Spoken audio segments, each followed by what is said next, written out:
قررت النهارده ان انا اعمل مقارنه غريبه شويه، وهي اني اقارن محل متخصص في الشاورما المصري مع محلين تانيين بيبيعوا الشاورما المصري حاجه كده على جنب. والمقارنه اللي انا عملتها دي كانت في محلات في مدينه نصر عشان الاوردرات كلها تكون سخنه. واول واحد جبت منه وهو المحل المتخصص هو كايزو. انا جربت المحل ده من فتره، بس بالنسبه لي ما كانش واو قوي زي ما الناس كانت بتتكلم عليه. فتعالوا بقى نجربه النهارده ونشوف اذا كان واو بالنسبه لباقي الحاجات ولا لا. انا طلبت المنيو كلها تقريبا، والاوردر اخد ربع ساعه تقريبا عقبال ما يجهز، بس ده غالبا عشان كان معاهم حواوشي. بس نقطه كده محتاج انوه عليها، مكان كايزو في مدينه نصر عالمي عالمي. المهم استلمت الاوردر وطلعت على الوجهه اللي بعدها وهي شبراوي الثامن. الاوردر جهز بقى تقريبا في اقل من 5 دقايق، بس غالبا ده عشان كنت طالب شاورما مصري بس. المهم اخدت الاوردر بقى وطلعت على الوجهه الثالثه وهي الاصيل. والاصيل ده محل من المحلات اللي بتعمل كل حاجه تقريبا في الاكل ما عدا الفول والسمك. وانا قررت اجيب حاجه من الحاجات الكتير دي وهي الشاورما المصري. الاوردر هنا اتاخر شويه، قعد تقريبا من 10 دقايق لربع ساعه. المهم جمعت الاوردرات كلها واخدتهم حطيتهم على العربيه ويلا بينا نبدا التجربه. ومبدئيا كده قبل ما اتكلم على السندوتشات نفسها، التغليف يا جماعه، التغليف بتاع كايزو الصراحه احسن منهم بمراحل. مع اننا لما نيجي لنقطه السعر قدام، هو فرق السعر مش كبير. وبعد كده بقى نخش في تاني وتالت نقطه في المقارنه وهي السعر والطعم. فارخص واحد مثلا معانا كان الاصيل، سندوتش الفراخ او سندوتش اللحمه كل واحد فيهم ب 25 جنيه. ابتديت اول حاجه بقى بالشاورما اللحمه. هو السندوتش كان طعمه كويس، بس هو المشكله ان هو كان دراي حبتين، كان محتاج طحينه كده تطري السندوتش شويه. زائد ان انا كنت حاسس ان طعم الشاورما نفسها هو مش طعم شاورما،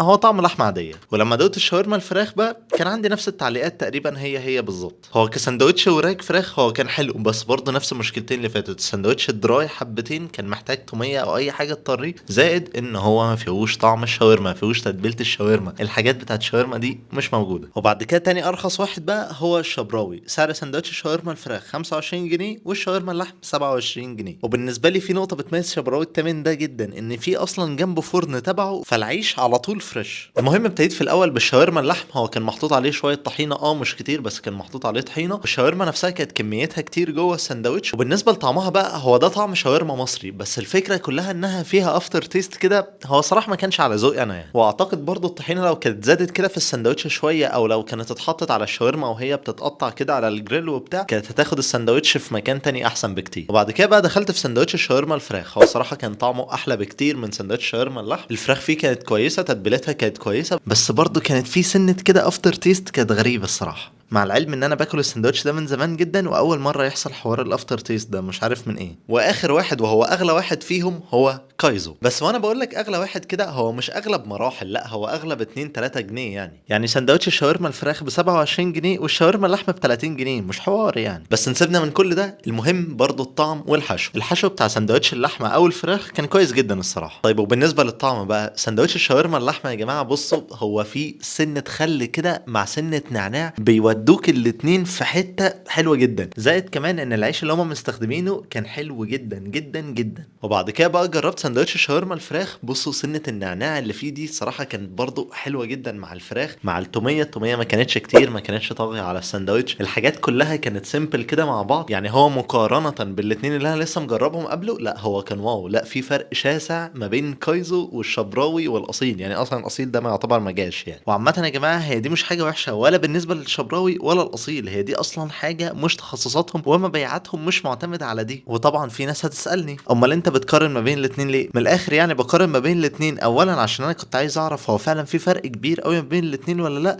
وثانيا هل الفرق اللي انت هتستناه كوقت ده يستاهل ولا ما يستاهلش. بس انا كنت قايل لكم في اول فيديو ان انا طلبت المنيو بتاعت كايزو كلها عشان انا كنت طالب حواوشي وكمان عصير مانجا. فبالنسبه للحواوشي هو سعره 50 جنيه. بصوا يا جماعه هو طعمه احلى من المره اللي فاتت بكتير، سواء التحميص بتاع العيش او اللحمه اللي جوه او كل الحاجات اللي فيه. بس الفكره كلها لو انا قارنته بمحلات الحواوشي الكبيره، اعتقد ان هم سعرهم هيكون اقل وطعمهم هيكون احلى. بس ممكن نسيب ده الفيديو تاني بقى. طيب وبالنسبه لعصير المانجا بقى، لا صراحه عصير المانجا كان حلو جدا، كان طعمه فريش من جوه، كان فيه قطع مانجا، فانا كنت حاسس ان هو عصير مانجا كما يقول الكتاب. مش عارف الصراحه، انا ساعه لما جربت كايزو المره اللي فاتت التجربه ما كانتش حلوه زي المره دي. انا المره دي حاسس ان العيش فريش عن المره اللي فاتت. عيش المره اللي فاتت كان مزيت جدا، الشاورما ما كانتش الطف حاجه بالنسبه لي. انا ما اعرفش الصراحه ده ليه، هل مثلا عشان الفرع ده احسن من الفرع القديم، ولا انا مثلا عشان انا رحت في وقت ما كانش فيه ضغط قوي، رايح بدري خالص يوم جمعه فما كانش فيه اي ضغط، مش عارف. بس هو الكواليتي بتاعت الحاجات المره دي صراحه كانت احسن من المره اللي فاتت بكتير. وعامه هي دي المحلات اللي جت في دماغي وانا بفكر في شاورما مصري جوه مدينه نصر. فقولوا لي انتوا لما بتحبوا تاكلوا شاورما مصري من مدينه نصر بتاكلوها منين، عشان انا الصراحه ما كنتش لاقي اصلا محلات خالص. وفي الاخر بقى شكرا جدا ليكم لو انتوا لسه بتتفرجوا لغايه دلوقتي. كان معاكم اباظه من قناه لايف ويز اباظه.